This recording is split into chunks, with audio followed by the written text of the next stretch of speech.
అందరికీ నమస్తే అండి. జనసేన పార్టీ సభ్యత్వ నమోదు ప్రారంభమైంది. దాదాపుగా 10 రోజులు 15 రోజులైంది. సో ఎందుకో ఆ సభ్యత్వ నమోదు ఆశించినంతగా జరగట్ల. ఈ సభ్యత్వ నమోదు కార్యక్రమాన్ని గొప్పగా ప్రారంభించారు. పవన్ కళ్యాణ్ గారు తొలి సభ్యత్వం తీసుకున్నారు. పార్టీకి 2 కోట్లు ఫండింగ్ ఇచ్చారు. అండ్ ఉద్యమి, సాధక్, ప్రదాత అని 3 విభాగాలుగా విభజించారు. అండ్ నాదెళ్ల మనోహర్ గారు అండ్ జనసేన పార్టీ అగ్రనేతలు అందరూ తీసుకున్నారు. దాన్ని విస్తృతంగా జనంలోకి తీసుకువెళ్ళాలని చూశారు. అండ్ పెద్ద లక్ష్యం పెట్టుకున్నారు. 20 లక్షలకు పైగా సభ్యులను నమోదు చేయాలనే టార్గెట్ పెట్టుకున్నారు. నిజానికి 2024 ఎన్నికల తర్వాత జనసేన పార్టీ సభ్యత్వ నమోదు కార్యక్రమం గ్రాండ్గా జరిగింది.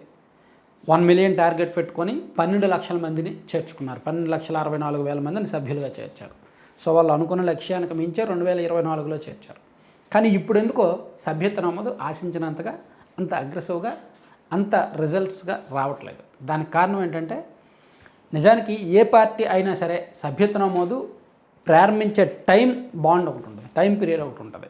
ఇప్పుడు ఎగ్జామ్స్ టైం ఒకటి, అండ్ అసెంబ్లీ సమావేశాలు ఒకటి జరుగుతుంటాం, అండ్ ఫోకస్ అంతా కూడా ఈ పశ్చిమాసియా దేశాల యుద్ధం మీద దాని మీద ఎక్కువగా న్యూస్ ఫోకస్ అంతా ఉండడం.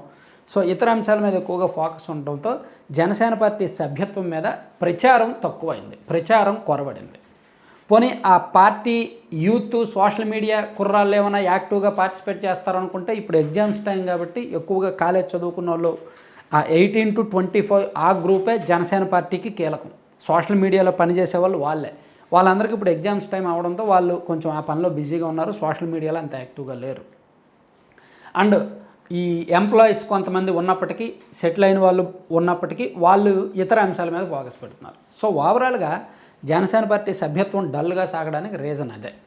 అక్కడక్కడ కొన్ని నియోజకవర్గాల్లో కొన్ని పట్టణాల్లో కూడళ్లలో జనసేన పార్టీ కౌంటర్లు ఏర్పాటు చేసుకొని సభ్యత్వ నమోదు జరుగుతోంది. కానీ ఆశించినంత నిజానికి ఈ పాటికే 5 లక్షలకు పైగా సభ్యత్వాలు నమోదు అవ్వాలి.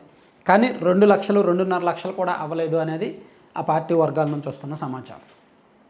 అయితే వాళ్ళకి నమ్మకం ఉంది, 20 లక్షలు చేరుకోవచ్చనే నమ్మకం ఉంది. దానికి కావాల్సిన ప్రచారం జరగట్లేదు. దానికి కావాల్సిన ప్రచారం జరిగితే ఈజీగా టార్గెట్ రీచ్ అవుతారు.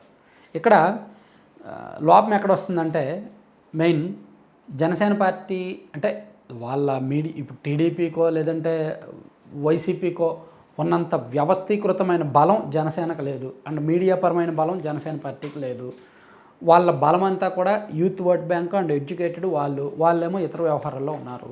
అయితే గ్రౌండ్ లెవెల్లో యాక్టివ్గా పనిచేయాల్సిన నాయకులు అలసత్వంగా ఉన్నారు.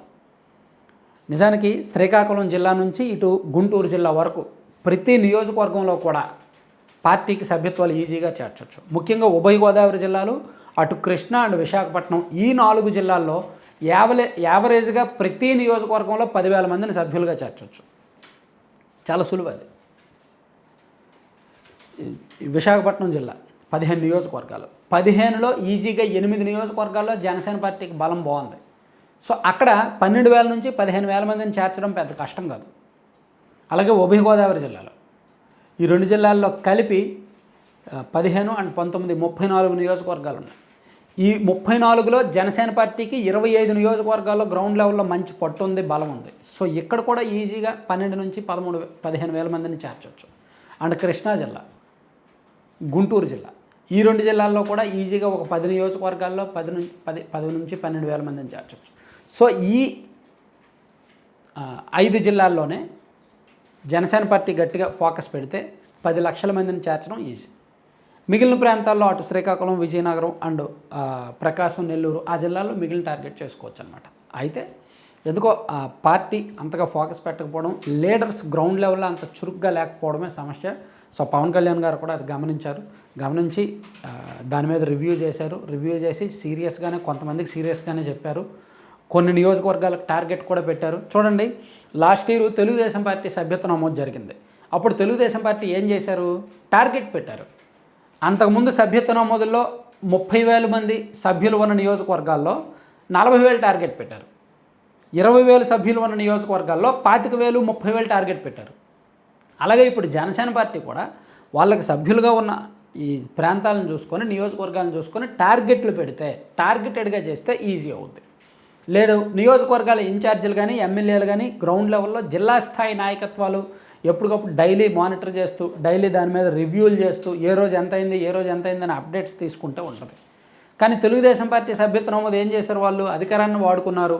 ఫీల్డ్ అసిస్టెంట్లు, ఉపాధి హామీ ఫీల్డ్ అసిస్టెంట్ల చేత, ఉపాధి హామీ కార్మికుల చేత సభ్యత్వ నమోదు చేసుకున్నారు. అలా అధికారాన్ని అడ్డం పెట్టుకున్నారు కొంత. దాంతో అంటే ఒక 15 to 20% అధికారాన్ని అడ్డం పెట్టుకుని చేసినవి ఉన్నాయి టీడీపీ సభ్యత్వ నమోదుల్లో. మిగిలినవన్నీ కూడా నియోజకవర్గాల ఇన్ఛార్జీలు అండ్ జిల్లా ఇన్ఛార్జీలు డైలీ ఫోకస్ పెట్టి డైలీ టార్గెటెడ్గా పెట్టి ఈ రోజు ఎన్ని అయ్యాయి, రేపు ఎన్ని అవుతాయి, రేపు ఎన్ని చేయాలి, ఎల్లుండి ఎన్ని చేయాలని ఎప్పుడప్పుడు అప్డేట్స్ తీసుకున్నారు. కానీ జనసేన పార్టీలో ఆ పర్యవేక్షణ కొరవడింది, ఆ రివ్యూ కొరవడింది, ఆ అజమాయిషీ కొరవడింది. సో దాని మీద లేని కారణంగా, ఫోకస్ లేని కారణంగా, పైనుంచి కింది స్థాయి వరకు అలసత్వం ఉన్న కారణంగా సభ్యత్వ నమోదు స్లో అవుతుందన్నమాట. అసలు సభ్యత్వ నమోదు కార్యక్రమం జరుగుతుందన్నదే ఆ పార్టీ వాళ్ళే చాలామంది మర్చిపోయారు. అందుకే అది డల్ అయింది, తక్కువ అవుతుంది.